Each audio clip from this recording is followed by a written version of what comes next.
Hello students.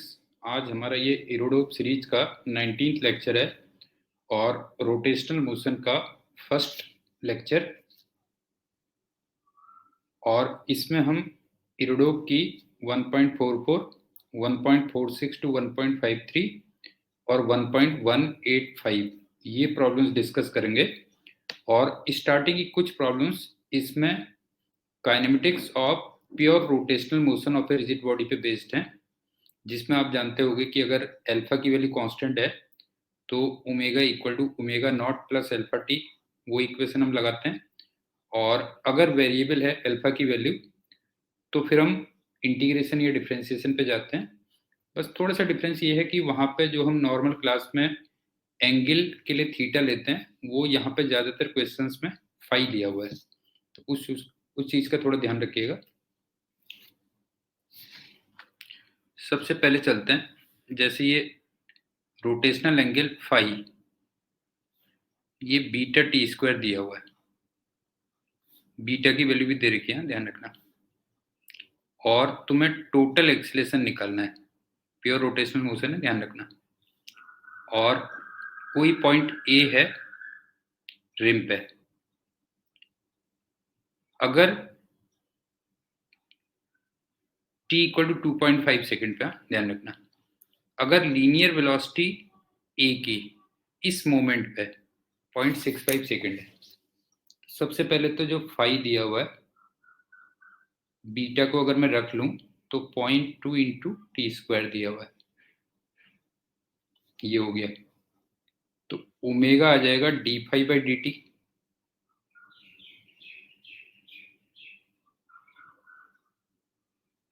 तो ये आ गया 0.4 इंटू टी। और एल्फा की value D omega by D T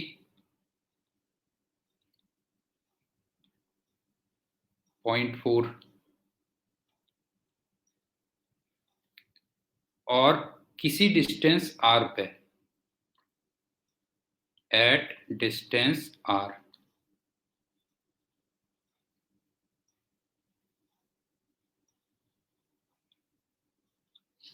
linear velocity R omega होगी। और आर ओमेगा कितना आ गया, देखो ओमेगा ये दिया हुआ है, तो ये आ गया 0.4 आर इंटू टी। और ए की वैल्यू अंडर रूट ऑफ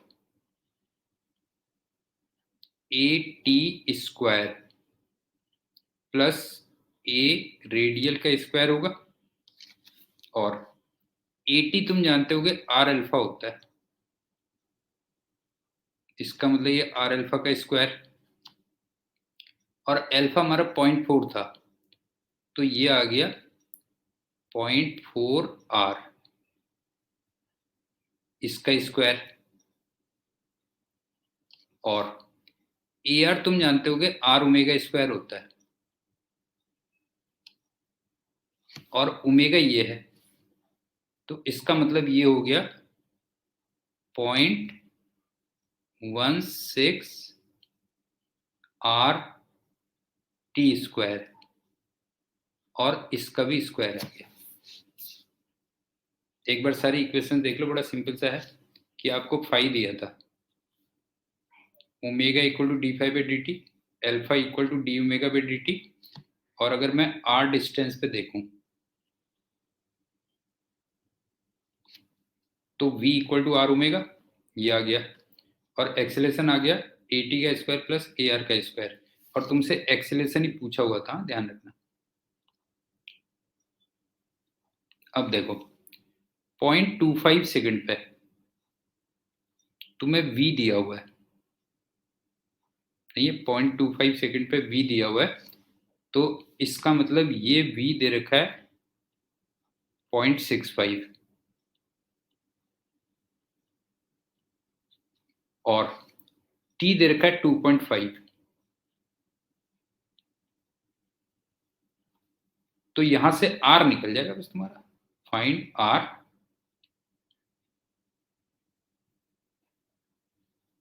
और एक छोटी सी बात, एक्चुअल में जिस पॉइंट की ये बात कर रहा है वो रिम पे है। क्यों? जिस पॉइंट की बात कर रहा है वो रिम पे है, इसका मतलब ये जो स्मॉल आर रहा होगा वो कैपिटल आर भी रहा होगा ना। वैसे उसकी रिक्वायरमेंट नहीं है, तो फॉर रिम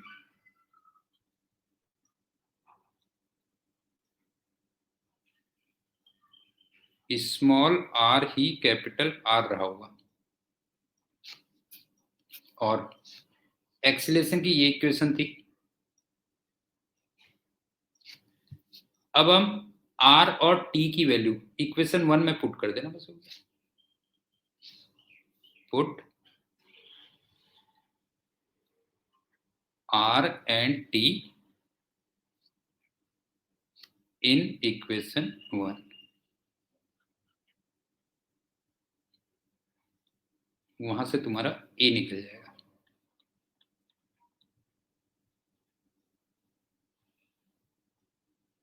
तो जैसा मैंने तुमसे पहले ही कहा कि इनिशियल कुछ problems pure rotational motion of a rigid body है, kinematics of pure rotational motion of a rigid body.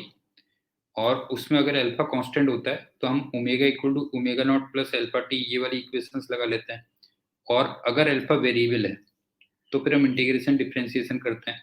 बस डिफरेंस ये है कि यहाँ पे जो एंगल को हम थीटा लेते हैं नॉर्मल क्लास में, वो यहाँ पे फाई से डिनोट किया हुआ है, तो उसको देख करके आप करोगे तो हो जाएगी प्रॉब्लम। अब चलते हैं अगली प्रॉब्लम में। अब के तुम्हें फाई ये दिया हुआ है और बीटा की वैल्यू भी दे रखी है और गामा की वैल्यू भी दे रखी है। अब तुम्हें मीन वैल्यूज निकालनी है एंगुलर वेलोसिटी की और एंगुलर एक्सेलरेशन की between t equal to 0 and complete stop. एक तो ये दिखा हुआ है। और एंगुलर एक्सेलरेशन निकालना है व्हेन बॉडी स्टॉप्स। फिर भी उसी टाइप का क्वेश्चन है। जैसे फाई कितना दिया हुआ देखो, बीटा की वैल्यू 6 दे रखी है, इसका मतलब 60। गामा की वैल्यू 2 दे रखी है तो -2t3। अब मैं ओमेगा लिखूं तो d5/dt।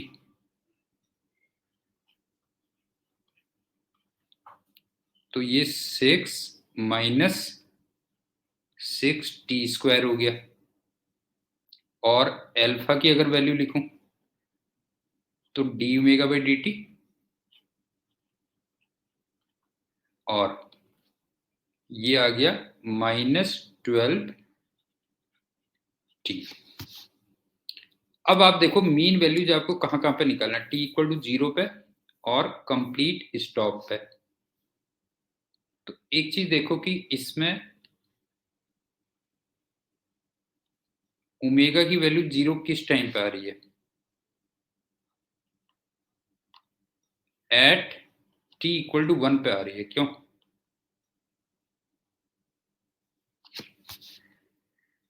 इसका मतलब तुम्हें एवरेज वैल्यू 0 और t इक्वल टू 1 के बीच में निकालनी है, बस हो गया। और एवरेज वैल्यू किस किस की निकालनी है, ओमेगा की और अल्फा की, नहीं है ओमेगा की और अल्फा की। तो आप ये बताओ average value of omega from 0 to 1 ये कितना हो जाएगा। एवरेज वैल्यू का क्या फॉर्मूला होता है, integration omega dt from 0 to 1 upon interval आ जाएगा, बस हो गया। ये 1 आ गया। ये तो पहले पार्ट का फर्स्ट हुआ आ गया। सेकंड,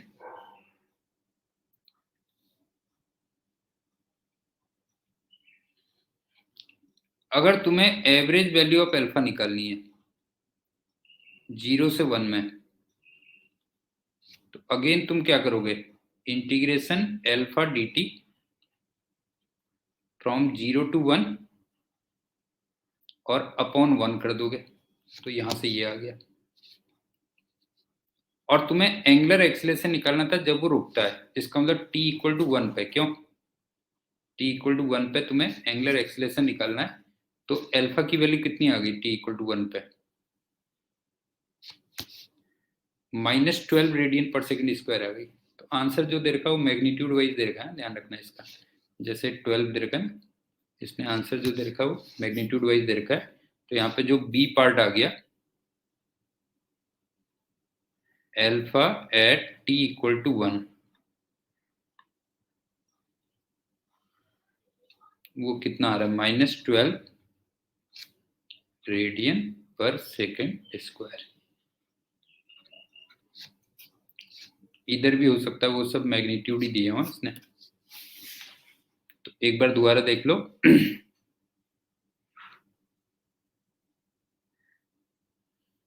फाई दिया हुआ था, उससे ओमेगा निकाल लिया, उससे अल्फा निकाल लिया, और ओमेगा को देख के तुमने ये देखा कि t इक्वल टू 1 पे ओमेगा की वैल्यू 0 आ रही है, इसका मतलब वहां पे वो रुक रहा है। ये कंप्लीट स्टॉप भी थोड़ा सा उतना प्रॉपर वर्ड नहीं है ये, लेकिन चलो जैसे भी क्वेश्चन दिया हुआ उसके अकॉर्डिंग मैंने बता दिया। कंप्लीट स्टॉप भी उतना प्रॉपर वर्ड नहीं है। तो t इक्वल टू 1 पे ओमेगा की वैल्यू 0 है, तो एक तो तुम्हें एवरेज वैल्यू ऑफ ओमेगा निकालनी 0 से 1 तक, एवरेज वैल्यू ऑफ अल्फा निकालनी 0 से 1 तक, और अल्फा की वैल्यू निकालनी है t इक्वल टू 1 सेकेंड पे जब वो रुक गया था। और आई थिंक ये मैग्नीट्यूड दे रखे हैं इसने, जो भी आंसर दिया हुआ है। अब चलते हैं अगले क्वेश्चन में। अब के एंगुलर एक्सेलरेशन दे रखा है alpha equal to beta T. अब बीटा ये दे रखा है, how soon after the beginning of rotation total acceleration vector of an arbitrary point makes 60 degree with velocity vector, ये कह रहा है। अब देखो, इसमें तुम जानते होगे एक होता है AT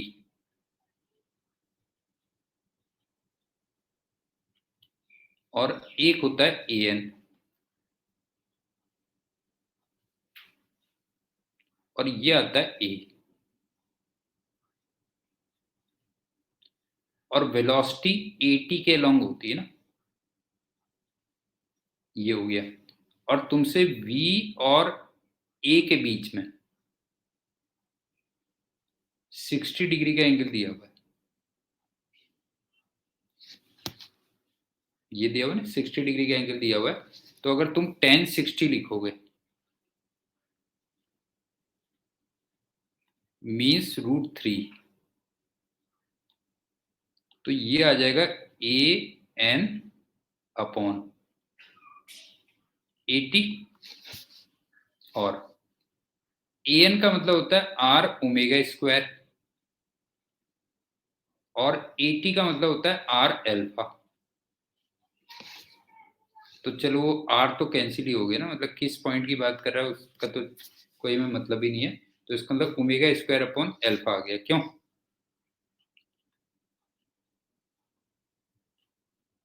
ये आ गया। अच्छा, after the beginning of rotation कह रहा है, इसका मतलब इनिशियल ओमेगा 0 थी बेटा जो है। अब देखो अल्फा की वैल्यू कितनी है, अल्फा की वैल्यू है, अगर मैं बीटा की वैल्यू रख दूं तो ये 0.02 इंटू टी है। अब आप ये बताओ कि जब मैं अल्फा को इंटीग्रेट करूंगा तो वो ओमेगा बनेगा ना, और इनिशियल ओमेगा 0 था, तो फिर सीधे इंटीग्रेट कर दोगे तो वही ओमेगा बन जाएगा। इसका मतलब इसको इंटीग्रेट करूंगा तो क्या बनेगा, तो देखो t²/2, इसका मतलब ओमेगा की जो वैल्यू बनेगी वो बनेगी 0.01 t²। ये हो गया, इसका भी स्क्वायर होना है, लेकिन अपॉन अल्फा रखना था, और अल्फा हमारा था 0.02 t। तो बस इसको सॉल्व कर लेना, तो यहां से तुम्हारा t निकल जाएगा।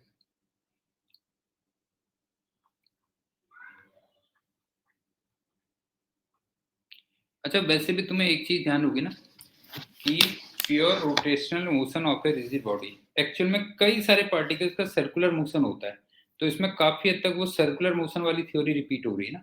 अगर आप देखोगे तो सर्कुलर मोशन वाली थ्योरी रिपीट हो रही है, क्योंकि जो pure rotational motion of a rigid body होता है वो कई सारे पार्टिकल्स का क्या होता है, सर्कुलर मोशन होता है। तो बेसिकली वही सेम थ्योरी रिपीट हो रही है। एक बार क्वेश्चन दोबारा देख लो। एंगुलर एक्सीलरेशन अल्फा तुम्हें 0.02 दे रखा था और इनिशियली ओमेगा 0 थी, तो इसका मतलब इसको सीधे इंटीग्रेट करोगे तो जैसे ये अल्फा था ना, और सीधे इंटीग्रेट कर दोगे तो ओमेगा बन जाएगा। तो इसका मतलब ओमेगा की वैल्यू आ जाएगी 0.01 टी स्क्वायर। ये हो गया। और फिर कोई भी आर्बिट्रेरी पॉइंट है, इसका मतलब आर तो वैसे भी आगे कैंसिल होना है, तो उसमें वो टाइम पूछ रहा था जब टोटल एक्सेलेरेशन और वेलोसिटी के बीच में 60 डिग्री का एंगल फॉर्म होता था। तो एक्सेलेरेशन में तुम्हें याद होगा दो कंपोनेंट होते हैं, ए टी और ए एन। ये ए आ गया, और वेलोसिटी ए टी के अलोंग होती है, तो ये एंगल तुम्हें 60 डिग्री दिया था। तो इसका मतलब tan 60 equal to A N upon A T. A N का मतलब R omega square, A T का मतलब आर अल्फा। उसके बाद वैल्यूज पुट कर लो। अब चलते हैं अगले क्वेश्चन में।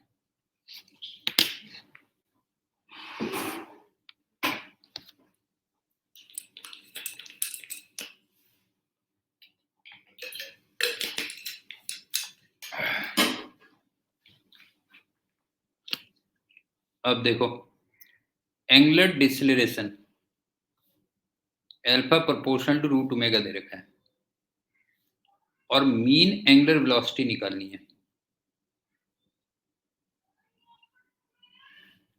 होल टाइम ऑफ रोटेशन और initial angular velocity omega not दे रखी है। इस टाइप का भी हमने कई बार काइनेमेटिक्स में किया हुआ है। अगर तुम देखोगे तो काइनेमेटिक्स में किया हुआ है। तो देखो मैं अल्फा को क्या लिख सकता हूं, अल्फा को लिख सकता हूं minus some constant into root omega, और इस अल्फा को D omega by D T कर दो। नहीं है, इस अल्फा को D omega by D T कर दो। अब लिमिट्स रख दो, टी की लिमिट्स 0 टू टी कर देना, और ओमेगा की लिमिट्स ओमेगा नॉट से ओमेगा कर देना। तो यहां से तुम्हें omega as a function of T पता चल जाएगा। क्यों? Omega as a function of T पता चल जाएगा। Omega as a function of T पता चल जाएगा। फाइंड। उसके बाद ओमेगा को 0 रख दो,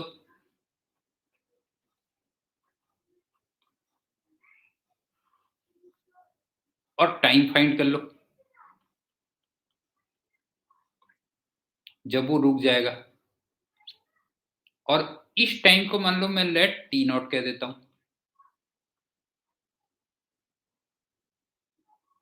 अब 0 से लेकर टी नॉट तक तुम्हें मीन वेलोसिटी ऑफ ओमेगा निकालनी है। नहीं, 0 से लेकर टी नॉट तक मीन वेलोसिटी ऑफ ओमेगा निकालनी है। इसका मतलब mean velocity of omega from 0 to T naught. तो ये फ्रॉम बेसिक डेफिनेशन क्या हो जाएगा, integration omega D T from 0 to T naught upon T naught कर देना, बस हो गया। और ओमेगा ये आ जाएगा, ये जो तुमने निकाला होगा ये ओमेगा आ जाएगा।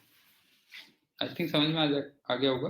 काफी हद तक इस टाइप की प्रॉब्लम सब मैंने तुम्हें बताया वहां भी मिलती हैं काइनेमेटिक्स में। हो सकता है आपके दिमाग में कुछ सिंपल भी आ जाए, डायरेक्ट बेटा जो है, तो मुझे जो भी क्लिक कर रही है पहले मैं वो कर दे रहा हूँ। कभी कभी हो सकता है तुम्हारे दिमाग में कुछ सिंपल भी डायरेक्ट मेथड भी आ जाए, तो वो भी देख लेना। अब चलते हैं अगला क्वेश्चन। ये क्वेश्चन थोड़ा ठीक है।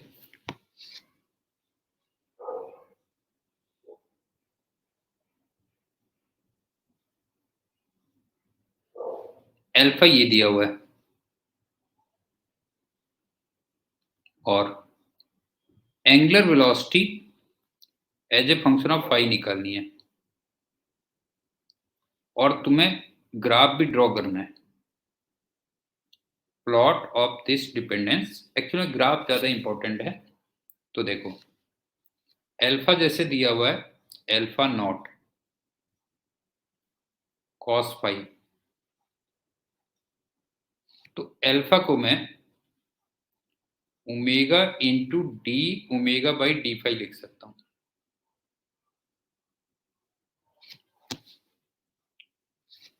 तो जब आप स्टार्स रोटेटिंग कहता है, ध्यान रखना बेटा, ये जब आप इसको इंटीग्रेट करोगे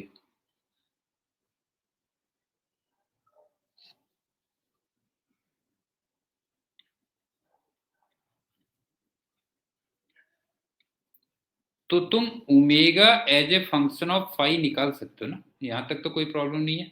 नहीं है, alpha equal to alpha not cos phi दिया था और उसको omega into D omega by D phi कर लो, तो जब उसको इंटीग्रेट करोगे तो तुम omega as a function of phi निकाल सकते हो, तो वो ये रिजल्ट आएगा।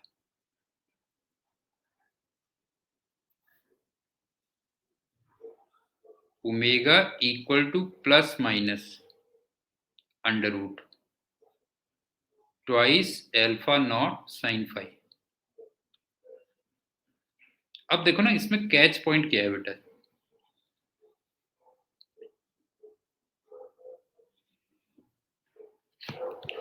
अच्छा एल्फा नॉट तुम्हें कांस्टेंट दिया हुआ, एल्फा नॉट कांस्टेंट दिया हुआ है। अब सुनो, अगर तुम ओमेगा की रियल वैल्यू चाहते हो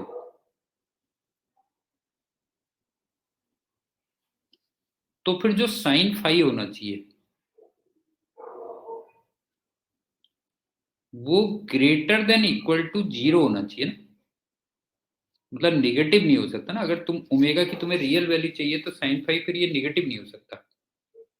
इसका मतलब फाई किस किस के बीच में हो सकता है, और तुम जानते होगे कि साइन की वैल्यू फर्स्ट और सेकंड क्वाड्रेंट में पॉजिटिव रहती है। इसका मतलब phi less than equal to pi और greater than equal to zero, बस ये रेंज होगी, ये इसका मतलब था। एक्चुअल प्रॉब्लम थी ग्राफ ड्रॉ करने में। मेरे ख्याल से पॉइंट समझ में आ गया होगा कि ओमेगा अगर रियल चाहिए तो साइन फाई तुम्हारा greater than equal to zero होना चाहिए। इसका मतलब फाई की वैल्यू जीरो और पाई के बीच में होनी चाहिए। तो तुम्हारा जो ग्राफ बनेगा ना, ग्राफ भी तुम्हारा केवल जीरो और पाई के बीच में बनेगा, बस हो गया ये है। अब जैसे मैं एल्फा वर्सेस फाई ग्राफ बनाऊं,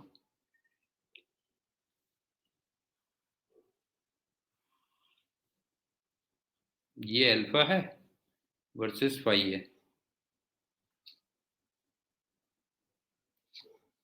तो तुम ये देखो पाई बाई टू और पाई, कॉस ग्राफ बनना है। देखो कॉस ग्राफ बनना है तो केवल इतना जाएगा, बस हो गया।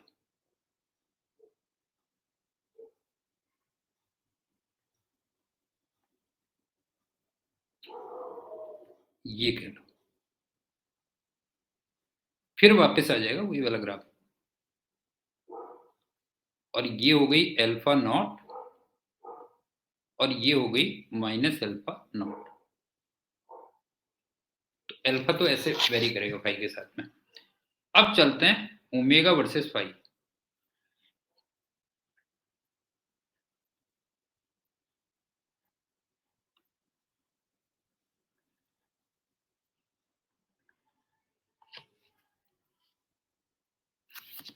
देखो phi equal to zero to pi by two, ये पाई बाई टू है और ये पाई है।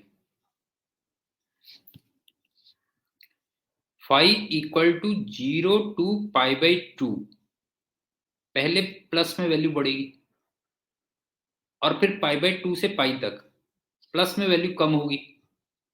मतलब यहां पे मैं प्लस माइनस की बात कर रहा हूं, ये वाले साइन की बात कर रहा हूं, ध्यान रखना। फिर अब जब उल्टा आएगा तो वो निगेटिव वैल्यू होगी। मतलब ऐसे समझ लो, ये पहले ऐसे आएगा ये हो गया, और फिर ये नेगेटिव वैल्यू भी आएगी इसकी। तो इस टाइप से एक साइकिल पूरा होगा, ये कह लो। ये π/2 है और ये पाई है, और बाय द वे ओमेगा की मैक्सिमम वैल्यू कितनी आ रही है? +√2 अल्फा, और नेगेटिव में मैक्सिमम वैल्यू कितनी आ रही है? -√2 अल्फा। तो आई थिंक कुछ ग्राफ तुम्हें समझ में आ गया होगा क्या है। अदरवाइज सिंपल था, alpha as a function of phi दिया था, तुम अल्फा को omega d omega by D phi कर देना, वहां से omega as a function of phi निकाल लोगे। और असली कैच पॉइंट ये था कि ओमेगा रियल तभी होगा जब sine phi greater than equal to 0 होगा। इसका मतलब फाई की वैल्यू 0 और पाई के बीच में वेरी करेगी। तो फिर अल्फा और फाई और ओमेगा और फाई इस टाइप से वेरी करेंगे। नेक्स्ट चलते हैं 7 पॉइंट पे। ये भी कई सारी बुक्स में भी होता है और क्लास में भी करवाते हैं कई लोग। जैसे देखो, सबसे पहले क्या है ना, ए पार्ट देखो, अगर ये कांस्टेंट वेलोसिटी से मूव कर रहा है और काउंटर क्लॉकवाइज डायरेक्शन में, अल्फा का एंगुलर एक्सेलरेशन है, तो तुम्हें वाई एक्स इक्वेशन निकालनी है जहां से इंस्टेंटेनियस एक्सिस ऑफ रोटेशन पास हो रही है। तो एक बात बताओ कि इंस्टेंटेनियस एक्सिस ऑफ रोटेशन, जिसको मैं IAOR भी कहता हूं, IAOR, उन पॉइंट से पास होती है ना जहां पे जिस पॉइंट की वेलोसिटी 0 हो। क्यों? इसका मतलब R ओमेगा और V इक्वल हो और अपोजिट भी हो।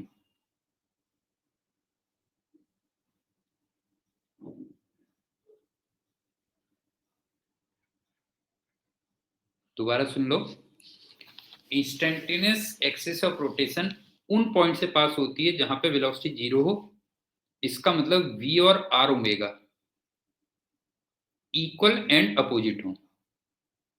अब यहां पे तुम्हें क्या दिया था? लीनियर वेलोसिटी V कांस्टेंट दी थी और एंगुलर एक्सेलरेशन अल्फा दिया था। अब ध्यान से देखना, जब ये मान लो x डिस्टेंस ट्रेवल कर जाता है,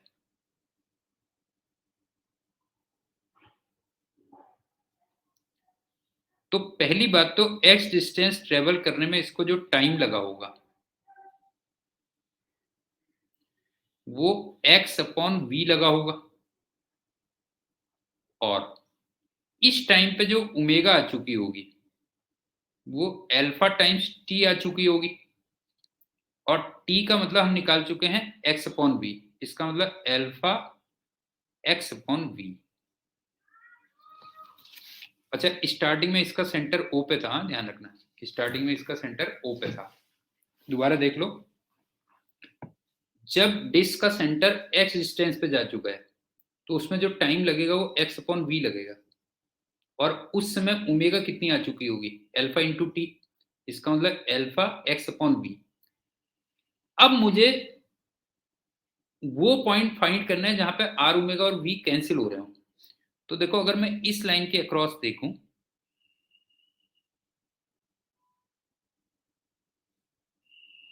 तो इसमें ऊपर कहीं पे कैंसिल हो रहे होंगे। जैसे मान लो, सपोज करो, यहां भी ले सकते हो तुम, ऐसा कोई जरूरी नहीं बेटा, जो है ये ध्यान देना। ये मान लो y डिस्टेंस पे है,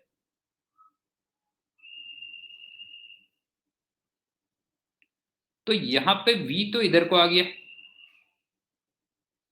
और इधर को आ जाएगा r ओमेगा या फिर y ओमेगा कह लो, और ये कैंसिल होने चाहिए, तब इस पॉइंट की वेलोसिटी 0 आएगी। Net velocity 0।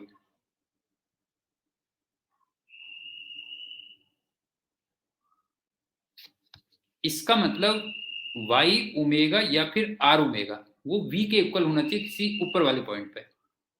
वाई ओमेगा कह लो या आर ओमेगा कह लो, ये वी होना चाहिए। और ओमेगा हम कितना निकाल चुके थे बताओ? एल्फा एक्स अपॉन वी निकाल चुके थे। क्यों? ओमेगा निकाल चुके थे एल्फा एक्स अपॉन वी, तो y x alpha upon v equal to v. तो यहां से y x equal to v square upon alpha, ये इक्वेशन बन गई बस। ये देखो ये आ गया, ये। और एक बच्चों वाली पॉइंट यहाँ पे y x equal to constant है। क्यों? आप देखो ना, वाई एक्स ये कांस्टेंट है, तो इस केस में तुम जानते हो कि y प्रोपोर्शनल टू 1/x होता है और ये हाइपरबोला बनता है।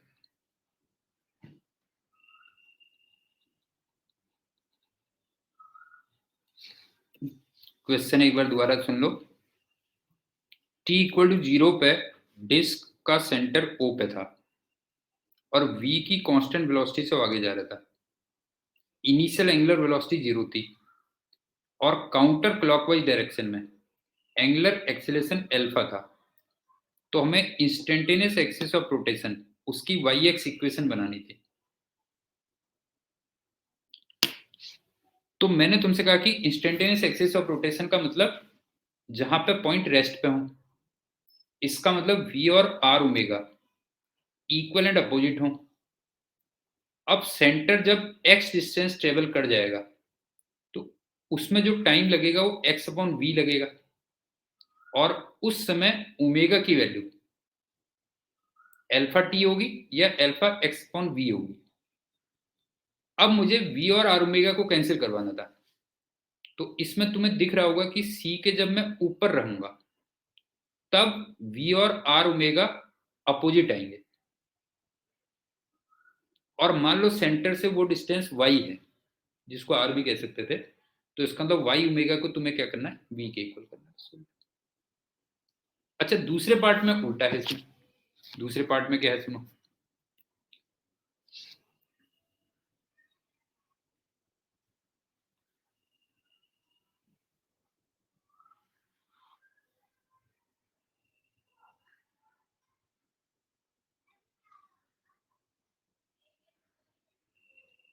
अब के ओमेगा फिक्स दिया हुआ है और लीनियर एक्सेलरेशन a दिया हुआ है, ये दिया हुआ है। फिर से वही चलते हैं, देखो।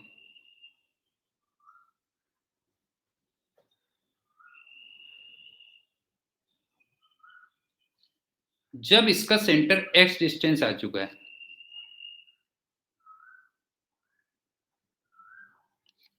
तो इसके सेंटर की जो लीनियर वेलोसिटी रही होगी v, वो अंडर रूट ऑफ 2ax रही होगी। नहीं है, जब ये x डिस्टेंस ट्रेवल कर जाएगा तो इसके सेंटर की लीनियर वेलोसिटी कितनी आ जाएगी, v equal to root 2ax आ जाएगी। और अभी हमने देखा था कि ऊपर किसी पॉइंट पे हमें मिल रहा था जहां पे कैंसिल हो रहे थे, तो मान लो यहां पे भी ले सकते हो आप, ऐसा कोई नहीं है। ये मान लो y है, तो v इधर आ गया और y ओमेगा इधर आ गया। और मैंने तुमसे कहा v और y ओमेगा क्या होने चाहिए, कैंसिल होने चाहिए। इसका मतलब वही पॉइंट अभी रेस्ट पे होगा। क्यों? ये पॉइंट रेस्ट पे कब होगा, जहां पे y ओमेगा या फिर r ओमेगा वो v के इक्वल होगा। तो यहां से आ गया y omega equal to root 2ax, या कह लो x equal to y square omega square upon 2a। ये इक्वेशन बन गई और ये तुम्हें पैराबोला दिख रहा होगा, देखो, पैराबोला पासिंग थ्रू ओरिजिन, ये कह लो बस हो गया। जब y equal to √2ax upon omega, देखो ना y ये भी तो है, y equal to √2ax upon omega, ये आई थिंक समझ में आ गया होगा। इसका रोटेशन एंटी क्लॉकवाइज है और लीनियर वेलोसिटी राइट साइड में है। इसका मतलब instantaneous axis of rotation centre के ऊपर कहीं मिलेगी और उस जगह पे मिलेगी जहां पे आर ओमेगा और वी क्या हो रहे होंगे, कैंसिल हो रहे होंगे। लेकिन सेंटर से ऊपर की जो डिस्टेंस आर आएगी एक्चुअल में वही वाई कोऑर्डिनेट हो जाएगा। क्यों? तो इसका मतलब जहां पे वाई ओमेगा की वैल्यू किसके इक्वल होगी, वी के इक्वल होगी, वहां पे नेट वेलोसिटी 0 आएगी। इसका मतलब इंस्टेंटेनियस एक्सिस ऑफ रोटेशन वहां से पास होगी। अब चलते हैं नेक्स्ट क्वेश्चन में। अच्छा, ये मैंने सोचा था कि लंबा क्वेश्चन होगा तो इसको बीटीओ की कैटेगरी में डाल देता हूँ।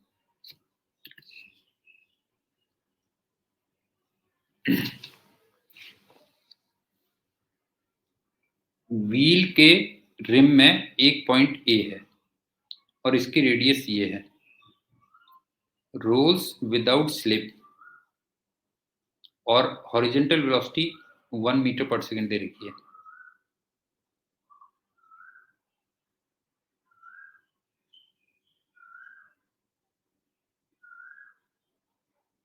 Modulus and direction of acceleration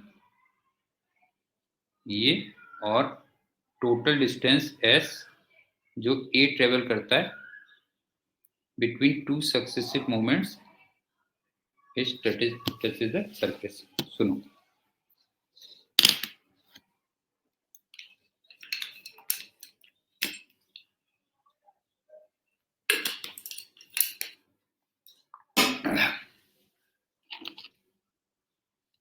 ये है,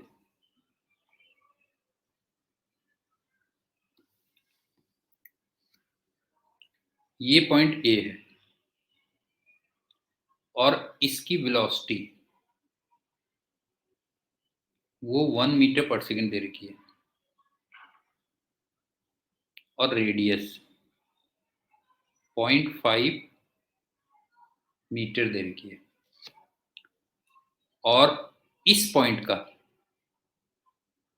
एक्सीलरेशन निकालना है।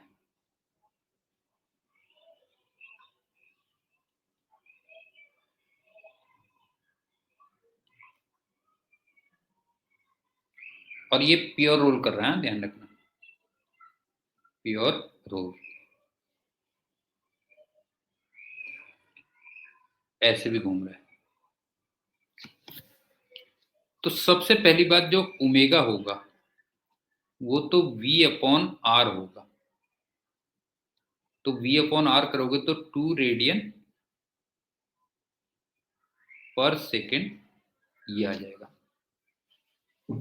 उसके बाद देखना जरा कहीं कुछ गड़बड़ तो नहीं क्या बेटा, जो है omega equal to v by r ये हो गया। अब सुनो, अब इसका जो मोशन है वो रोटेशन प्लस ट्रांसलेशन है।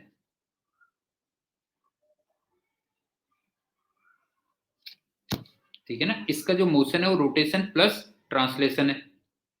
और रोटेशन प्लस ट्रांसलेशन में किसी भी पॉइंट का अगर मुझे एक्सेलेरेशन निकालना है तो वो 3 का वेक्टर सम होता है। एक एक्सेलेरेशन ऑफ सेंटर ऑफ मास, एक आर ओमेगा स्क्वायर और एक आर एल्फा। इस व्हील का जो मोशन है वो रोटेशन प्लस ट्रांसलेशन है और रोटेशन प्लस ट्रांसलेशन में अगर किसी भी पॉइंट का तुम्हें एक्सेलेरेशन निकालना है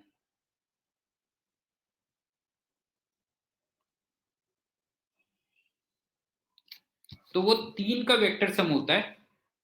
acceleration of centre of mass, r omega square और आर एल्फा। अब यहां पे तुम्हें ये कुछ नहीं दिया हुआ कि ये व्हील एक्सेलरेट कर रही है, इस टाइप का कुछ नहीं दिया हुआ है। तो इसका मतलब एक्सेलरेशन ऑफ सेंटर ऑफ मास तुम्हें 0 लेना पड़ेगा। और जब एक्सिलरेट नहीं कर रही है तो इसका मतलब अल्फा भी 0 आ गया। तो हमारे पास केवल एक चीज रह गई आर ओमेगा स्क्वायर। लेकिन ये रिम वाला पॉइंट है, समझे ना, रिम वाला पॉइंट है। तो इसका मतलब इसमें जो आर होगा वो कैपिटल आर होगा। तो ये वाला एक्सीलरेशन कितना हो जाएगा बताओ?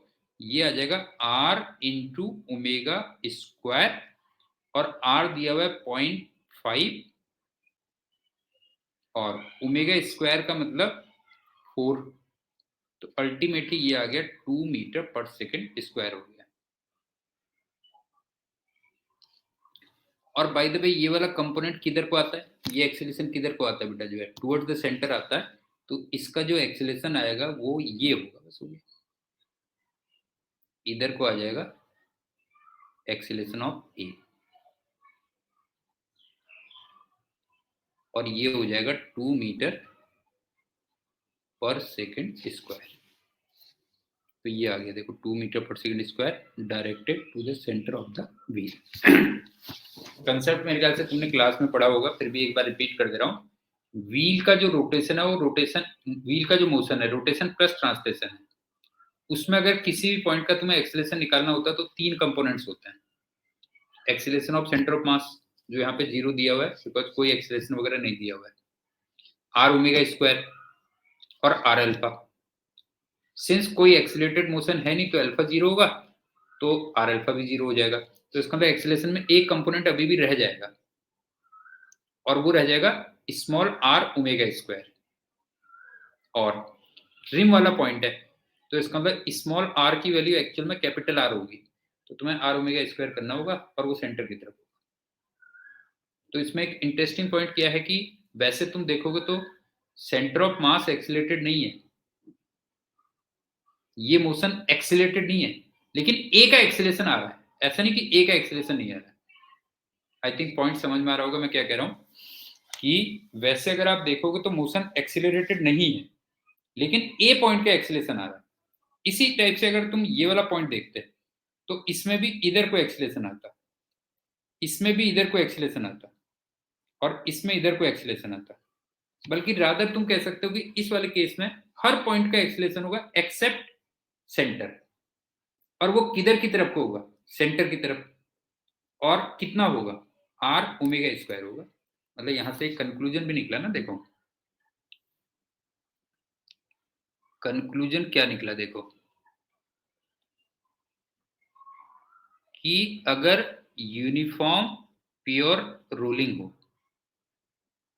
यूनिफॉर्म प्योर रोलिंग, तो एक्सेलेरेशन ऑफ सेंटर ऑफ मास ये 0 आएगा, अल्फा भी 0 आएगा। लेकिन acceleration of any other point, any other point, ये 0 नहीं होगा, बल्कि ये कितना आएगा? आर ओमेगा स्क्वायर होगा। और ये किधर को आएगा? टुवर्ड सेंटर आएगा।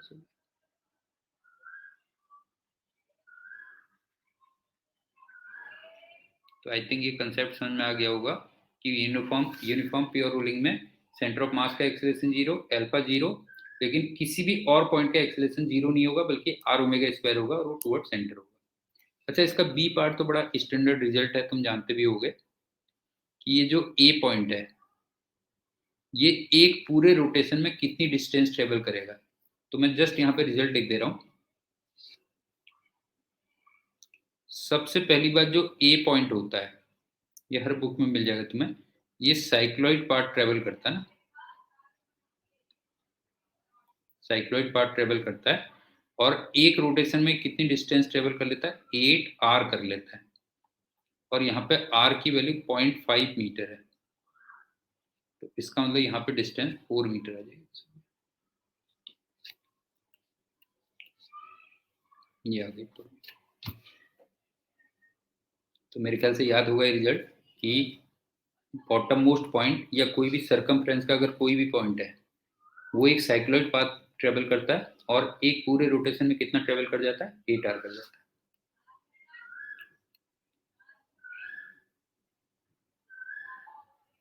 अब ये भी काफी हद तक वैसे ही है, देखो बिल्कुल सेम कंसेप्ट है। लेकिन आपके ए दिया हुआ है और टी इक्वल टू यहाँ पे निकालना है, आर इक्वल टू ये दिया हुआ है। तो इसका चलो मैं केवल कंसेप्ट बता दे रहा हूँ, वो सुन लो, उसको कंप्लीट तुम करोगे। हाँ, तुम्हें किस किस पॉइंट के निकालने, ए बी और ओ का निकालना है। एक तो वेलोसिटी निकालनी है और एक एक्सेलरेशन निकालना है।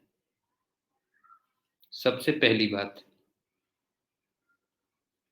ए बी एंड ओ, इनके लिए जो आर होगा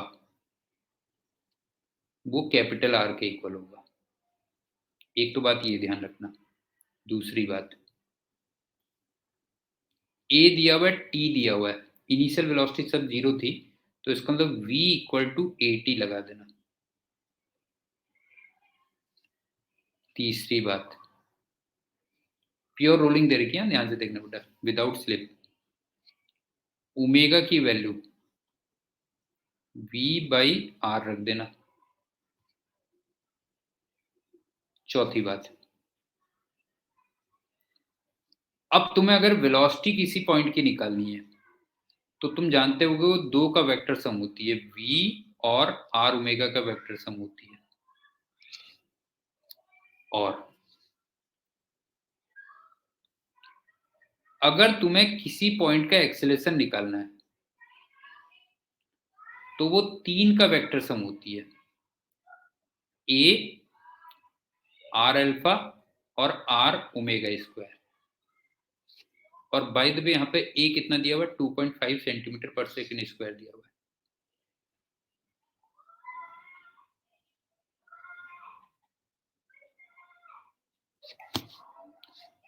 आर अल्फा टेंजेंशियल एक्सेलरेशन है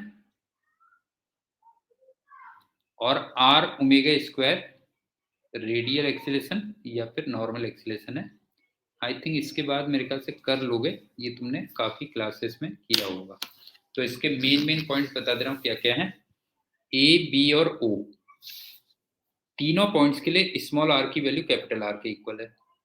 इनिशियल वेलोसिटी सब जीरो दे दिया, v इक्वल टू 80 लगा देना, ओमेगा की वैल्यू v अपॉन आर कर देना। किसी भी पॉइंट की अगर वेलोसिटी निकालनी है तो वो दो का वेक्टर सम होती है, v और r ओमेगा। अब इनकी डायरेक्शन इंपॉर्टेंट है, फिर ध्यान रखना। असली चीज तो ये है ना, तुम्हें डायरेक्शंस देखनी है इनकी।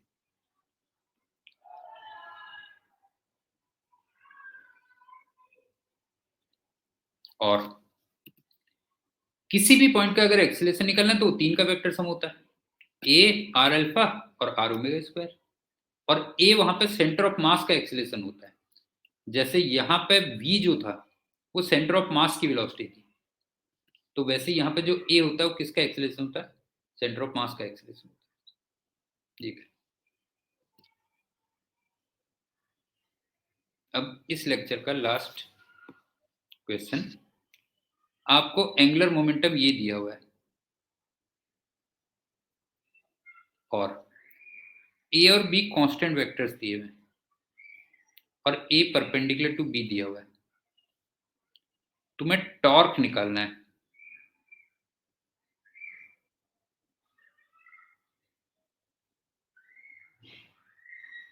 जब angle between torque and L 45 degree, दोबारा देख लो, L equal to A vector plus B vector into T square दिया हुआ है। ए और बी कांस्टेंट वेक्टर्स दिए हुए हैं और ए वेक्टर बी वेक्टर के परपेंडिकुलर दिया हुआ है। तो तुम्हें टॉर्क वेक्टर निकालना है जब टॉर्क वेक्टर और एल वेक्टर के बीच में 45 डिग्री का एंगल है। तो देखो, l vector equal to a plus b t square है। अब जो टॉर्क वेक्टर होता है वो तुम जानते हो D L by D T होता है। ए वेक्टर कांस्टेंट था तो उसका डिफरेंशिएशन जीरो, प्लस वो आ गया ट्वाइस बी टी। मेरे ख्याल से क्लियर होगा। अब सुनो, ए वेक्टर और बी वेक्टर परपेंडिकुलर दिए हुए, ए वेक्टर यहां मान लो, बी वेक्टर इधर मान लो। अब टॉर्क वेक्टर किधर को है देखो, टॉर्क वेक्टर 2bt के इक्वल है और बी वेक्टर की डायरेक्शन में है, इसका मतलब ये हो गया, ये टॉर्क वेक्टर हो गया और इसकी वैल्यू कितनी है बताओ, इसकी वैल्यू है 2bt।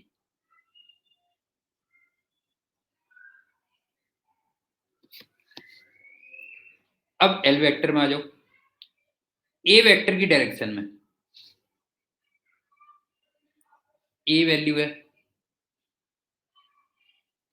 और बी वेक्टर की डायरेक्शन में बी टी स्क्वायर वैल्यू है।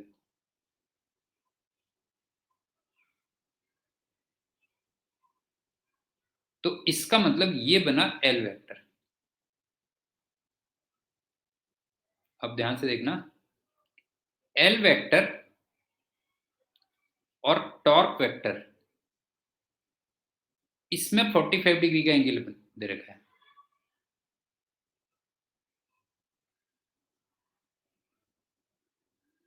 तो एक तरीके से ये 45 हो गया ना फिर,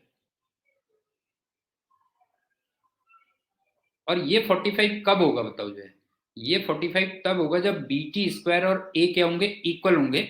तो आप कह सकते हो बी टी स्क्वायर ये ए के इक्वल होगा या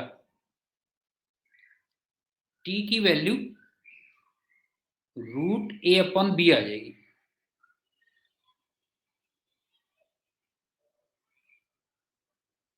और इस टाइम पे मुझे टॉर्क वेक्टर निकालना था, क्यों, इस टाइम पे मुझे टॉर्क वेक्टर निकालना था, तो टॉर्क वेक्टर हमारा ये निकल के आया था। आप देखो ना, टॉर्क वेक्टर ये वेक्टर निकल के आया था, तो इसमें मैं टी की ये वैल्यू सब्स्टिट्यूट कर देता हूं, तो इसका अंदर टॉर्क वेक्टर कितना आ गया बताओ जो है, टॉर्क वेक्टर आ गया ट्वाइस बी वेक्टर √a/b, ये आ गया बस, ये आंसर। थोड़ा सा इसमें ध्यान लगाना क्या है देखो, एल वेक्टर को डिफ्रेंशिएट करोगे, ए वेक्टर कांस्टेंट था तो उसका 0 आ गया, बी वेक्टर कांस्टेंट है वो एज इट इज रहा, टी स्क्वायर का डिफरेंशिएशन 2t आ गया। उसके बाद क्वेश्चन में तुम्हें दिया था कि ए वेक्टर और बी वेक्टर परपेंडिकुलर हैं, इसका मतलब ये ऐसे हैं। अब अगर मैं टॉर्क वेक्टर देखूं तो उसकी वैल्यू 2bt के इक्वल है और वो बी वेक्टर के अलोंग है, तो ये तुम्हें समझ में आ रही होगी।